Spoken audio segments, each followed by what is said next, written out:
Two of my most popular shorts this week on socials have been about Gwyneth Paltrow's recent podcast interview, and with good reason. In this frankly shocking interview, Gwyneth Paltrow spoke very broadly about her diet and exercise routine. And it's had so many of you coming, emailing me, messaging me and asking me, does Gwyneth Paltrow have an eating disorder? So let's take 5 today to explore whether Gwyneth Paltrow actually does engage in disordered eating, and more importantly, if her comments could be deemed as dangerous. So first, to give context, let's talk about one of the lesser known forms of disordered eating. Orthorexia Nervosa, a recent term coined in 1997, describes disordered eating that's obsessed with health and wellness. Symptoms aligned with orthorexia includes cutting out significant foods or whole food groups, all in an attempt to have the cleanest or purest diet. The development of quite dangerous and damaging food rules that must be adhered, either based on pseudoscience or pure fear. Very intrusive thoughts on one's diet and health, and labelling foods as good or bad. And you might experience significant guilt or shame if you consume these bad foods. With symptoms of orthorexia, we're also going to see weight loss, fatigue, poor concentration, low energy levels, and a weakened immune system. And outside of food, we might have a real obsession on perfection in other areas of our lives, whether that be academia, career, or even sports or exercise. But why do symptoms of orthorexia develop? Well, it's the same as any other eating disorder, to help us deal with unprocessed trauma. Orthorexia nervosa can kind of give us the illusion that if we reach a level of perfection, we'll be emotionally safe from trauma and harm, and we'll finally either be given the support and compassion we so desperately need, or allow ourselves to finally accept it. Problematically, symptoms of orthorexia have become normalised, if not trendy, in the health and wellness space, with celebrities and influencers touting incredibly disordered eating habits and lifestyles. Enter the recent Gwyneth Paltrow interview.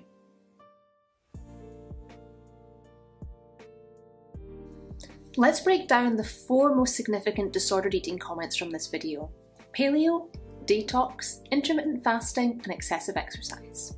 Let's start with intermittent fasting. This is a whole video in itself, and if I've already uploaded it, I will link it for you below. Intermittent fasting is a tricky and complex topic, but the reality is it only works for some groups of people when done correctly. As an eating disorder specialist, I see a significant number of people masking restrictive diets as intermittent fasting. And I think Gwyneth's interview is a really good example of this, because at no point do we hear her actually breaking this fast. Gwyneth goes from an incredibly long fast to only consuming liquids, then to a very, very small meal in the evening before starting her fast again. We're not really seeing any variety in her nutrition or a good volume density of nutrition for her day. So yes, as a specialist, I would say this is absolutely disordered eating, not intermittent fasting. I'd also like to throw in here that intermittent fasting done incorrectly can also be the starting point for bulimia nervosa, with the fast itself being the purge of the bin-purge cycle. Okay, another controversial one, paleo and detoxing. Fad diets have been around for an incredibly long time, with some significant diet culture being seen as far back as the Victorian era here in the UK. The reality is that any diet which encourages you to cut out whole food groups or restrictively eat excessively, not for medical reasons, is damaging and dangerous. Most of these diets are based on complete pseudoscience and not on any real studies or facts. As noted before, Gwyneth's diet sounds like it has very poor nutritional density and does not have enough volume to really power her day. If we are restricting this much, it can actually lead to severe health and psychological problems, not to mention malnourishment. At the lowest end of the scale, I can even see clients go from orthorexia to anorexia. Finally, the one that a lot of people actually missed, excessive exercise on a low-calorie diet. Gwyneth slips into conversation that she exercises every day. And whilst I actually have nothing against this because it sounds like she's got great variety in how she exercises and moves her body, there's no way she's taking in enough calories and nutrition to actually power that daily exercise. Listening to our bodies and fueling them appropriately is essential for any kind of exercise or movement, and it's particularly important for anybody of a menstrual age. There's already been some great research on how to sync your cycle with the movement you do day to day, week to week.